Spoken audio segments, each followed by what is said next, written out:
Should I turn this off? As you please. Or leave it for a moment. Yeah. Okay.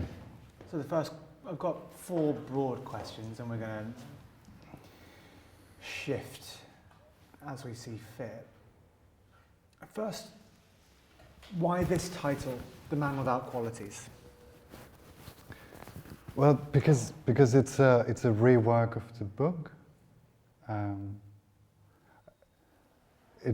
It's really my interpretation of the character, of the main character in the book, who's called Ulrich, who's a man who's sort of completely emotionally detached from his surroundings and I guess from his own situation in the world. So I think it's important to know that it's not a character who's celebrating anything about himself. It's a character who's kind of doing the opposite. It's a search for ways out of, in this case, human culture and the lost unity of nature. This is why the space is so incredibly artificial, and I mean the whole content of everything in the film is very artificial and I guess very unrelatable. This is a mirroring of what the character in the book is experiencing during the Industrial Revolution. So in the 1930s, at the climax of the Industrial Revolution, Musil is writing this book about, I guess, the emotional impact and the personal impact of the inventions that has occurred as a result of the Industrial Revolution. Fast forward to our time, 100 years later, we're seeing a similar revolution with the digital, and I think there's a similar sort of alienation towards the concept of nature, and as illustrated in the film, the relationship to oneself within the realm of technology and technological objects. I guess this is a consequence of mass culture and mass production of things that, you know, things that are mass produced are impossible to identify with because they appeal to like an undefined subject, which is not you. And that's the sort of confusion I'm attempting at portraying, which I think is also very present in Musil's book. Is this alienation something that you personally identify with, or is it something you're trying to reflect in what the viewer identifies with under these new digital conditions? I guess you know, if it was about mirroring like a recognizable environment of the viewer within, I guess, societal life, this wouldn't be so easy to identify with at all. I think I was more occupied with sort of investigating new metaphors or like new allegories or new visual approaches to a sort of contemporary alienation. As I see it, it could be a work continuing into like a lot of different actors performing in the film, really, and performing the various aspects of some of the consequences I think these characters embody. Well, the language you're using here is then borrowed from literature. Not only is the subject matter borrowed from literature, but you're describing things in terms of metaphor and in terms of allegory. And then the question is, what for you is the relationship between art and literature today? Are they separate things, or are they things that can be melded into singular forms? So if they're separate, or if there's... Are they separate? Are they together? What's their relationship between them if they're separate? How does that relate to film as your choice of medium here? I don't know. I mean, I think things like Keeping Up with the Kardashians or something like that is actually a very old tradition of literature, which is a family portrait. So somehow, at least in mainstream culture, literature is still very much there. I think in the way we approach ourselves as online subjectivities and kind of fragmented identities, this is also highly informed by literature, the way you kind of decide to narrate your life. I think you're much more responsible yourself of how you're narrating your life today than it was, 60, 70 years ago, where it would be a much more like collective societal narrative that you would have to follow. So I think, yes, in terms of art and literature, you could see like Kiefer's last exhibition is about Finnegan's Wake. I think Anne Imhoff is also quite inspired by literature. Her performances are called Faust and Youth and whatever, referring to literature. So I think there's certainly some elements that are still of interest for visual art in literature. But in terms of strategies, I really can't say if it's like a general thing. I think painting a lot is implementing literature and metaphors we know from poetry and literature, absolutely. Well, there's another question then. How does this work respond to the problem of mass culture, as you've put it? And do people really not identify with mass culture in the same way as you claim for high culture? Do these divisions even exist in the same way anymore? This is language that's really from the mid-20th century. Mass culture, high culture, pop culture, low culture, whatever. Yeah, okay. I wouldn't say mass culture, but I think, since the computer and smartphones became like a general and very important and crucial object in everyday life and everyday economic life, a sort of mass product became part of our personality. I think that's different from the 50s. Or you could compare it to cars, maybe. The implementation of cars in people's everyday life was similar to, the phone or whatever. Maybe not completely similar, but I don't think mass and high culture exist in the same way. I think it's a much more like crashed. Like cars, no? It's a totally fragmented cultural landscape. It seems like. What then of alienation? The alienation you're describing here seems to be. It's about human culture in general. It's like, what if you wanted your life to be about nature, and this is not possible due to nature being a system in collapse. Like what? Since you're part of nature, it's such a simple aphorism almost, that if you're part of nature and you cannot identify with it anymore, what's your position in the world then all about? We've had a century or more of this now. I mean, we have the problem of, you can walk around the city that we're in right now. Can you identify the trees that line the streets? Can you say this is this specific type of tree, this is this specific type of tree? It's very, very difficult to do this. Alienation of nature is kind of built. But that's also very designed, I think. It's a designed outlook on nature. I'm thinking more about our body and our whole organization and our reasoning and whatever. Like the whole design of us as human beings must have a reference point in nature. And then since nature is this collapsing system, what do you then do if you really had the ambition to kind of identify with that organization of yourself which is found in nature and not in human culture? Well, this presupposes the idea, that we have some access to some natural state of which human beings live. This is an idea really derives from Jean-Jacques Rousseau and ideas of state of nature. I mean, are you working with this as a model to which you're responding, or is this something that we have to reconcile ourselves with?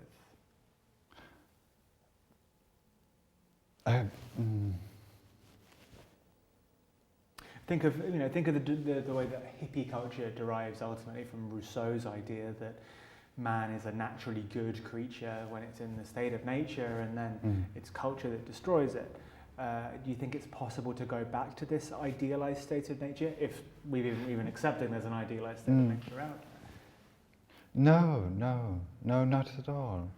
Not at all. It's just if human culture is not connected to progress anymore because of it being very destructive to the planet, what is it then all about? I mean, if you understand what I mean, because I mean, if it's like impossible to avoid complete elimination of. But when has culture been tied to human progress, right? You know, you can talk about the 1850s, right? You can say, oh, look at these great symphonies that were written in the 1850s. And yet, at least in industrial Manchester, industrial London, you had children at ages of 6, 7 years old working in factories, losing their limbs on like big machines, whatever, right? Like this idea it places culture on a pedestal, and maybe culture's not that great. Maybe culture's terrible. Yeah. I agree to that. I guess in this piece, I would say that this is one of the imperatives, that culture is incredibly problematic. Yeah. Well, we also now live in a culture in which everything is cultural, including, the design of everything. Everything is aesthetic and is meant to make you feel a certain way. So what challenge can artists make to a culture where everything in our lives, from work to leisure time to culture itself, has become aesthetic? Aesthetic, yeah. Think of the business wear versus loungewear, right? You're thinking about the Internet of Things and all of that. Like the moment where everything becomes augmentable. Well, that's one aspect of it, but we live in a world where aesthetic means and artistic techniques are used in every single element of our lives. Yeah. Right? Yeah. Everything's meant to be glamorous and sexy and kooky or whatever, because every single one of us fits into a demographic that can have stuff sold to. Mm-hmm.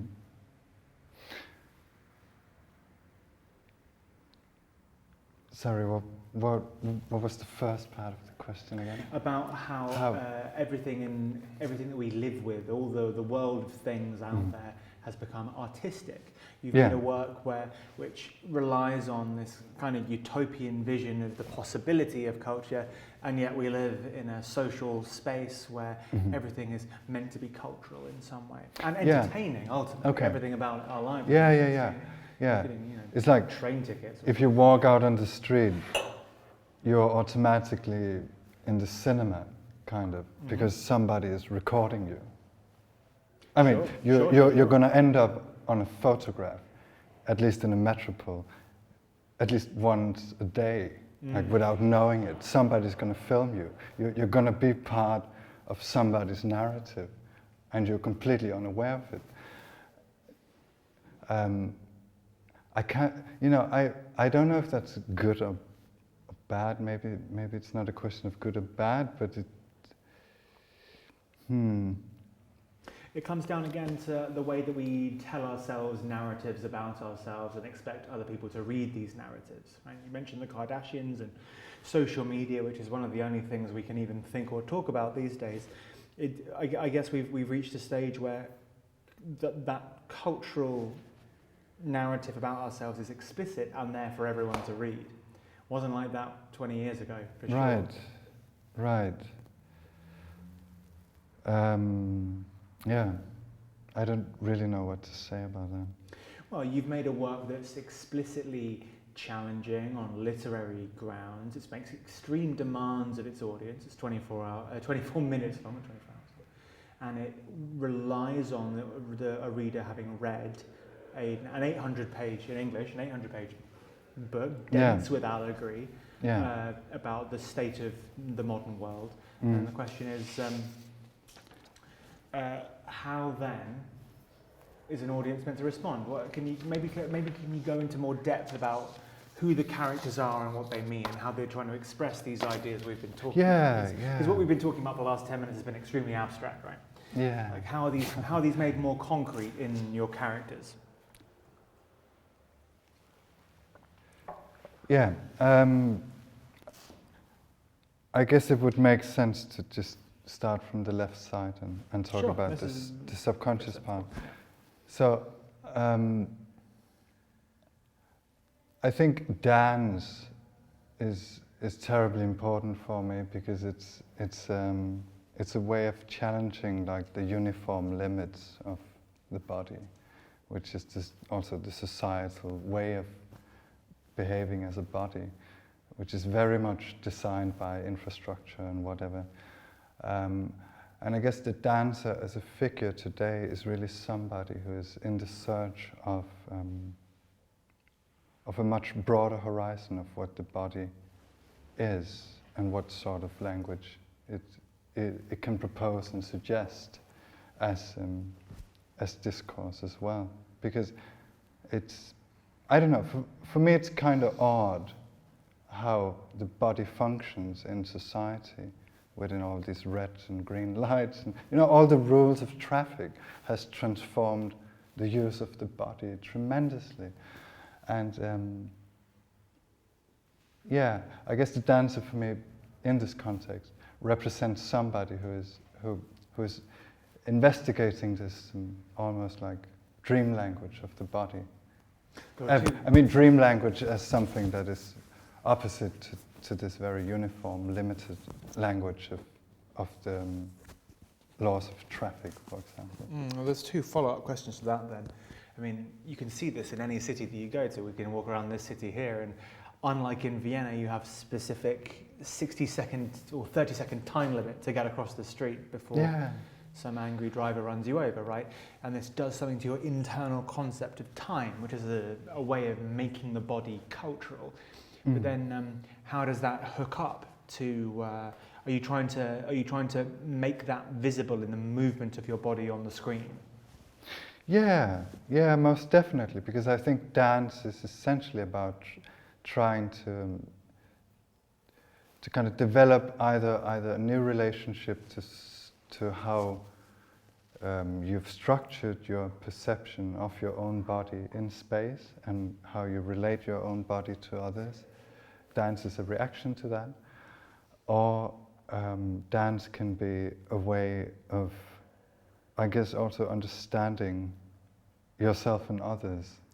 Not only the structure of perception, because as you're saying, with this infrastructural limitation of the body, you're also having a sort of perception management imposed on you by, I don't know, law enforcement, designers, whatever.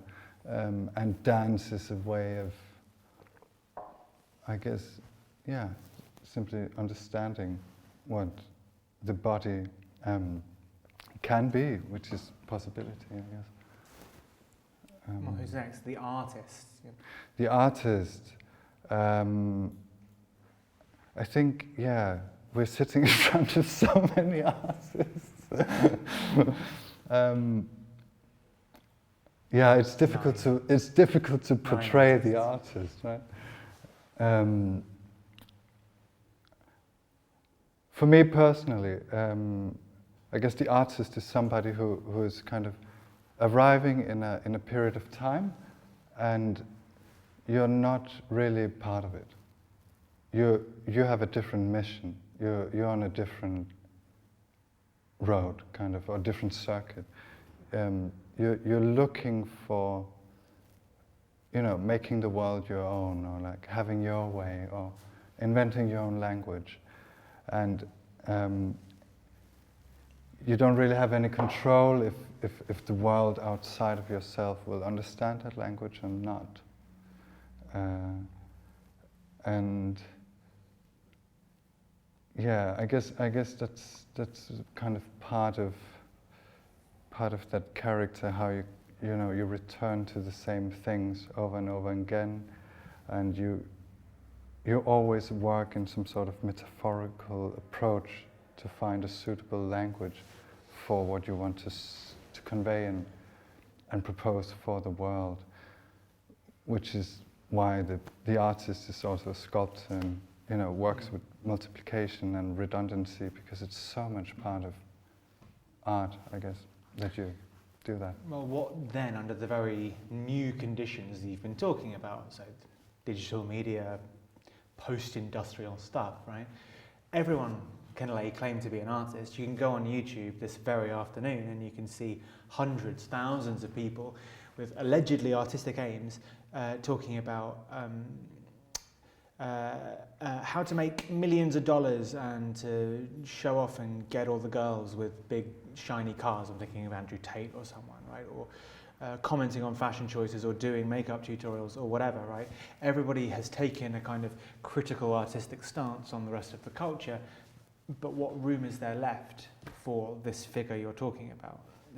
You're talking about an authentic figure. Yeah. I don't consider Andrew Tate an artist, though, at Many all. People would. This is the big problem. These are that view that you don't see those people as artists. Okay, so in certain environments, they're sure. understood as artists. Yeah, I think. Yeah, I guess an artist. Oh, you asked what position an so-called authentic artist would have in today's world. That's a very demanding question, and I mean, the moment where we will be in the metaverse and metavision and all of that, this is going to be an even more pressuring question somehow, because what are you going to make art of then? Well, people will surely find a way. I'm sure this question came up 100 years ago, 200 years ago, with the cinema, yeah. Or when any conditions start to change. But it's also the artistic vocation is available to people who don't make any art. I don't make any art, but I love art. I look at art all the time, and I write about art all the time, and I employ artistic techniques in everything I write, even if it's not in itself a work of art or fiction or whatever. But yeah. Well, yeah. I don't know if I'm the right person to answer that. I don't feel I would be able to justify answering that question. What position the artist has within this possibility for almost everybody to claim that they are an artist. Well, that's as good an answer as any, but then who's next? The man without content is next, no? The man without content. And who was this? We know who the dancer was because we can see the dancer dancing. So, who was the man without content in the film? It's the man in front of the bread and the butter and the milk, which is actually a rephrasing of a Lars von Trier image where he confessed he was an alcoholic in a Danish newspaper.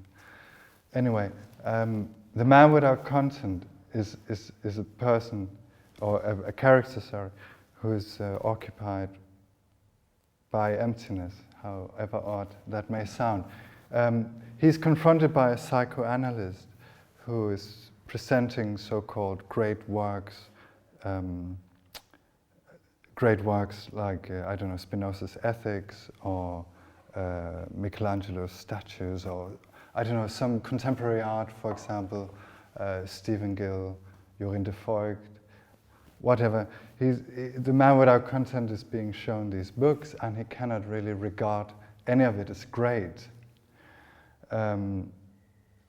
As we happen to live in a culture where we still celebrate these works as Spinoza's Ethics, or, Aristotle's Metaphysics, as great, they don't really hold any concrete impact on our contemporary life.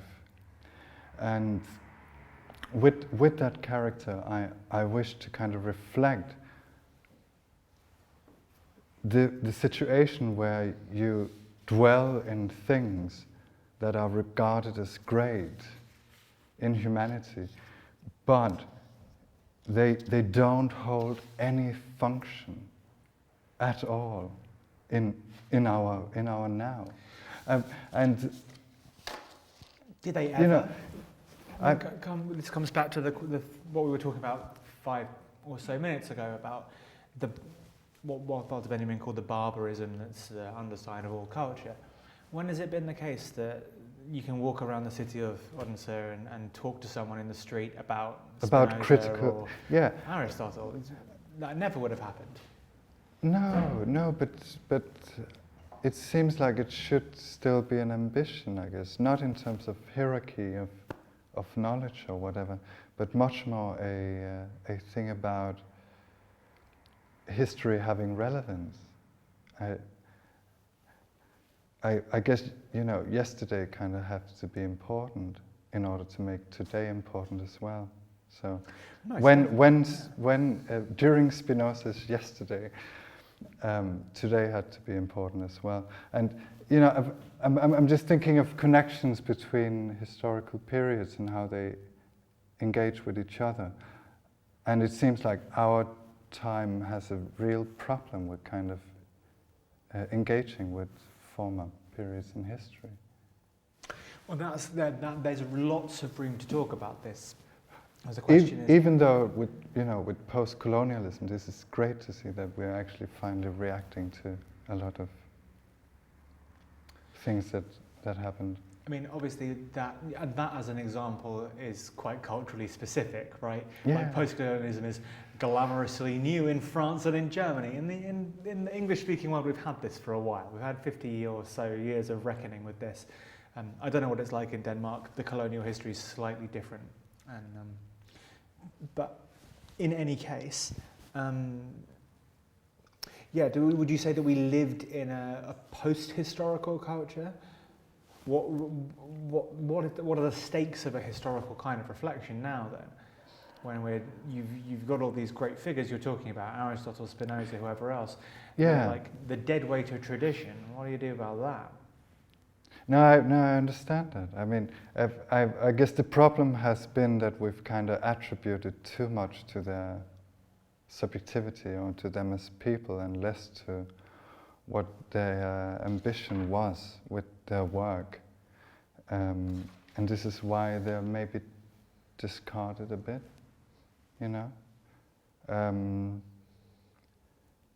I think it's Benjamin, who you mentioned earlier, who says that history only exists when our now can recognize itself in it. So the birth of history is when we're capable of recognizing ourselves in the past. That's the moment where the past is constituted. I just don't know why we regard these works as great anymore if we're not utilizing them actively in our societies and in our everyday organization of life. Well, it's one of those things that maybe we do without realizing. You're still going to struggle to find people in the highest echelons of power who haven't been introduced to the great classics of political thinking. Otherwise, they're not going to be there. I don't expect this of Presidents Biden or Trump or anyone else. Biden more than Trump. But the world is still going to be dominated by political advisors who are fully aware of the impact of classical forms of thinking on how to do things in the present. When it comes to art, is that true of the directors of art academies? Do the directors of art academies have a great understanding of Aristotle's Poetics? I don't know. Depends whether they're bureaucratic functionaries or whether they're great intellectual figures. Would you say then that we lived in a post-intellectual culture, post-literate culture? No, and I guess the main example of that is, for example, Anne Imhoff and of course Kiefer, who demand a lot from their audience. And again, the Kardashians are really a great example of somebody a great example of many things. The next character is the Dying Bloom. Who's that? The Dying Bloom, which appears very shortly, is of course a very romantic image which is directly linked to some sort of self-emotion of the character in Musil's book. But the way I constructed that image was a reaction to some of this culture of sharing images of people who are passing online. So when somebody dies, there's this flow of images on Instagram and, I don't know, gossip pages, where you see people, for some reason, posting images about of somebody who's dead recently, in the best possible way, in the best possible light. And it seemed like people were kind of trying to glamorize death, or to create a glamour around how one can pass. And I think I can't really recall who might have done it, but some artists, I guess, have tried to stage their death before, like Joseph Beuys and David Bowie, for example, did that. And I guess I wondered why was this need for glamour in terms of dying in today's visual culture, especially online. I don't know if people agree to that. Really, well, that seems to be expressed differently in different subcultures. Yeah. Because I actually applaud it a lot. That it's time to get rid of the cemeteries and kind of approach death and mourning in a new way, and I guess create a new architecture of letting go of people. I mean, that's a very big topic, but I think there were two more characters to introduce, and then the return of the man without content. I think after that, maybe we should open it up to the audience. Yes. So we have the lover without lovers. Who is that? And how do we identify them on screen? So the lover without lover is the man in the blue coat, and for me he was just kind of like a vehicle of investigating the betrayal of isolation, or what one can call it, like the human mind turning on itself when you are isolated. Why one is kind of seeking out of isolation as if it was something negative.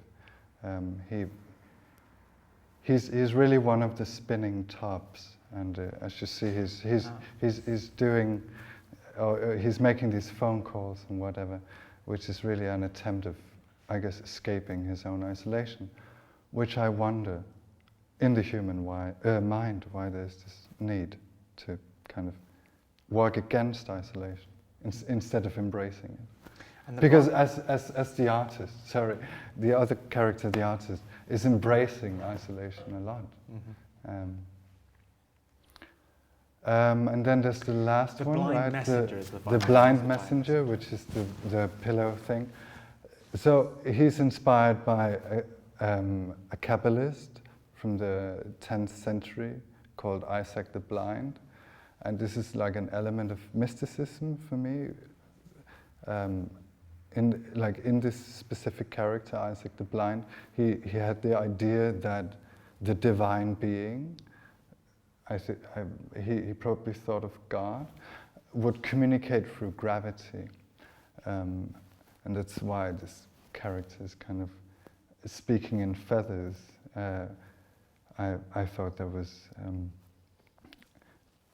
an interesting metaphor to introduce, that if you're a messenger and you're blind, it's necessary that you communicate in a language which is difficult to understand, as gravity is.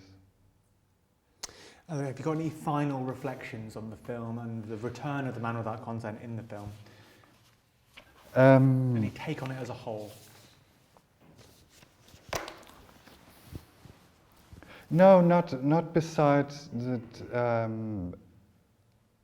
I think it's important to emphasize the ruin for me, that that I took over a ruin as I view it, because I see his book as a ruin, because it remains unfinished. And this is also kind of, for me, mirrored in how the whole thing is composed. Yeah, I guess Okay. that's what I wanted to say. Are there any other questions from the audience?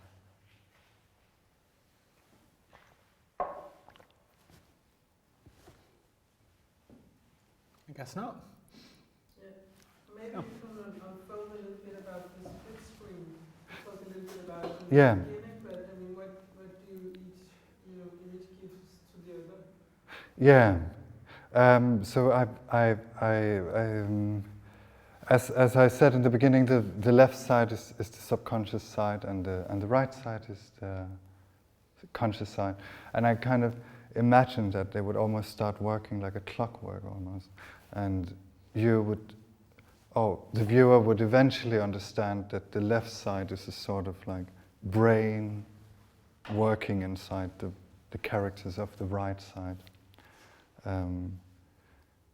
That's why I turned it into a diptyque instead of a single channel thing. It's because I wanted that dimension of communication between the two levels of, I guess, conscious and subconscious life. And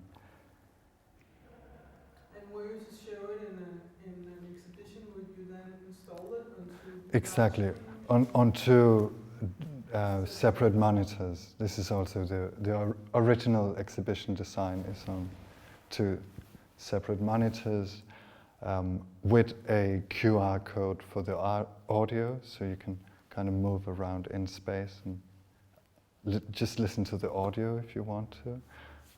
Go in and out of the narrative. I think it's not a good way to consume. Not consume. It's not a good way to experience the piece, seeing it in one go, because it's so dense. I see it much more as something that you kind of, there are like various entry points to it. You can kind of go in at any time and get a little bit out of what you see, and still understand the unity of the work. So you think that it suffers from the current way that we've shown it? No, I thought it looked rather nice. I was satisfied with this, but obviously it would function more ideally within an exhibition setting. Absolutely. And then with the sound, you talk about relation between the two images, but then the sound, you have one sound, and then you have two images. How do you think people would perceive that? Would they rely the sound more to one or the other, or would they just Yeah. I think so. That's like a choice. The visitor or the one who's experiencing the piece would make, like, who's the sound relating to. I think the voice-over is in charge of kind of like moving the narrative of the film. In that way, it's kind of like a mute film almost, and the sound is more something informing the conscious characters. Yeah. or the storyteller, or that's how I read it Exactly. now. Yeah. And then maybe he's a more kind of associative, maybe. Yeah. To the narration. Absolutely. Yeah. It's a sort of I guess guidance for the images. Yeah.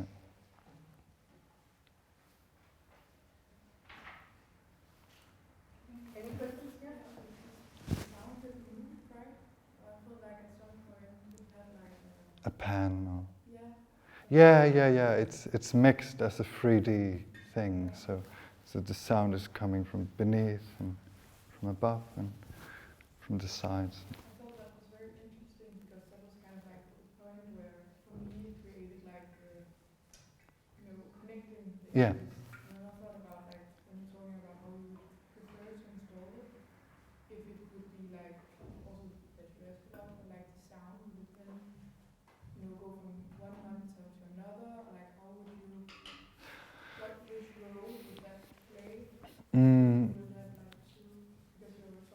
Yeah, yeah.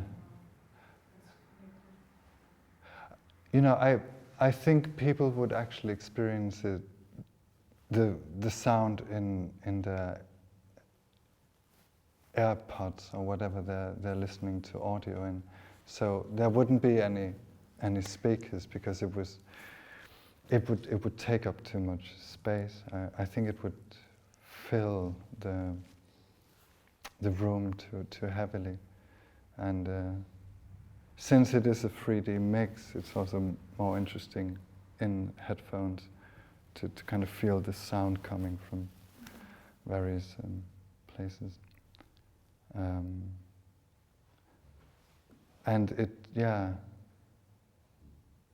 I guess it also makes it more intimate to kind of have your own own headphones going. At least, yeah, that was a choice for me. I guess it's a personal preference when experiencing sound work, that it's more interesting to kind of have your own speakers. Yeah.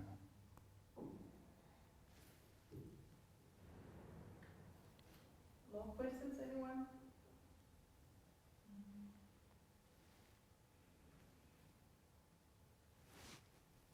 That's that then. Thank you very much. Great, yeah, thanks everyone. Yeah, thank you.